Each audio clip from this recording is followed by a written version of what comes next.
le rôle premier de notre fédération, d'essayer d'avoir une unité dans la prise de parole par rapport à ce métier global de la prestation dans l'exposition. Les principales commissions sont la commission développement durable, la commission formation qui travaille sur la formation continue pour nos salariés et pour nous-mêmes, chefs d'entreprise. Nous avons également une formation qui organise tout ce qui est événementiel, c'est par exemple les JPO, et puis nous avons une commission qui porte la communication, donc qui travaille avec Philippe Tarabon de l'agence Aparsa et qui vient donc tout récemment de relooker pas mal d'outils de communication dont vont pouvoir bénéficier les nouveaux adhérents. Et la fédération peut me permettre d'une de me mettre en relation avec d'autres prestataires avec qui je peux être amenée à travailler et également d'élargir un petit peu le réseau justement sur les notions de connaissance et d'implication au développement durable.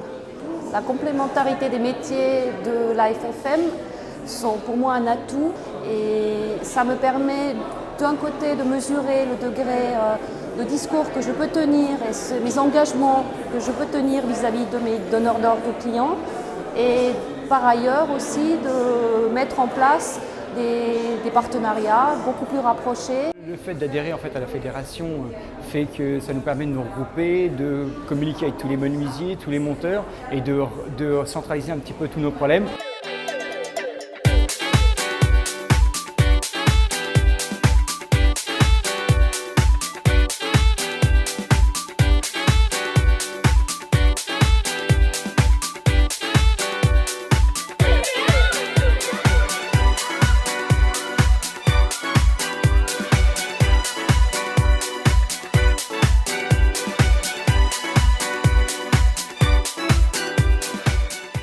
Cette idée de matériothèque est venue d'une demande du groupement Éco-événements avec les 6 autres fédérations travaillant dans l'événementiel.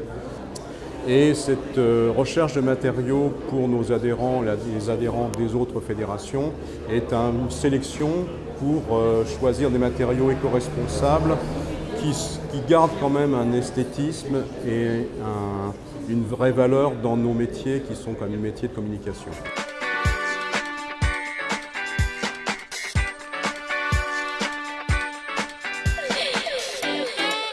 On a vraiment un intérêt économique aujourd'hui à faire du développement durable ou bien est-ce qu'à chaque fois ça coûte plus cher? Au niveau de la conception, ça change un peu les mentalités. Avant, on lâchait les gens du bureau d'études, les designers ou les créatifs et bon, voilà, on crée une architecture un peu folle, un peu impactante. Aujourd'hui, on sait très bien qu'au niveau économique, il faut réduire les matières et les surfaces, que bien évidemment, au niveau du transport, il y a un vrai calcul à faire dans les différents transports qu'on peut utiliser, sur la manutention, sur les sites, sur effectivement la fabrication un petit peu déléguée. Quand on va faire un stand à Lyon, on va peut-être choisir un fournisseur à Lyon ou à Cannes, ou etc. La proximité donc, par rapport au kilomètre. Donc tout ça, ça nous amène une autre réflexion et de voir les choses d'une manière un peu plus tendue, ciblée. Alors moi, je trouve ça intéressant. Voilà. Les matériaux, voilà, c'est de nouveaux matériaux, donc il y a des matériaux qui sont très intéressants aussi. Il n'y a pas la solution environnementale à 100%, mais c'est une histoire de compromis à chaque fois. C'est quand on démonte un stand, qu'est-ce qu'on en fait? Faire un tri dès le démarrage du démontage, donc ce qui n'est pas encore tout à fait probant. Donc ça, c'est des démarches qu'on pourrait effectivement avoir au sein de la filière, de l'ensemble de la filière et au niveau de Foire et Salon. En fait, l'éco-conception, c'est un choix ou une obligation. Moi, je crois que c'est obligatoire de faire un choix et faire le bon choix, c'est s'obliger à faire de l'éco-conception de stand et notre filière ne s'en portera que mieux. Voilà, merci à tous.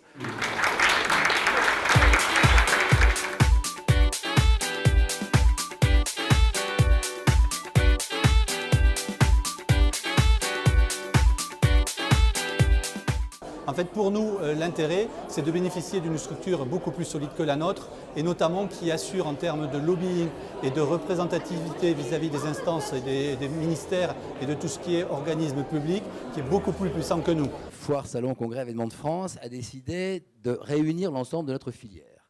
Et ça, c'est à mes yeux ce qu'il y a de plus important pour avoir la voix qui porte. Vous y avez votre place, toute votre place. Vous avez des problèmes spécifiques, je les connais.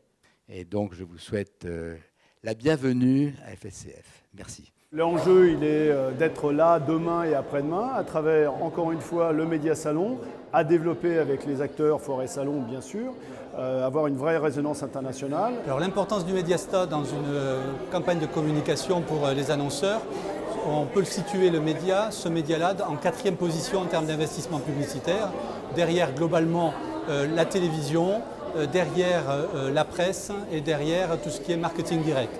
On est au même niveau que l'affichage, on est au même niveau que Internet au sens large. En ce qui concerne en fait ce média, il faut prendre en compte 2 éléments, la durée d'exposition et la qualité du contact.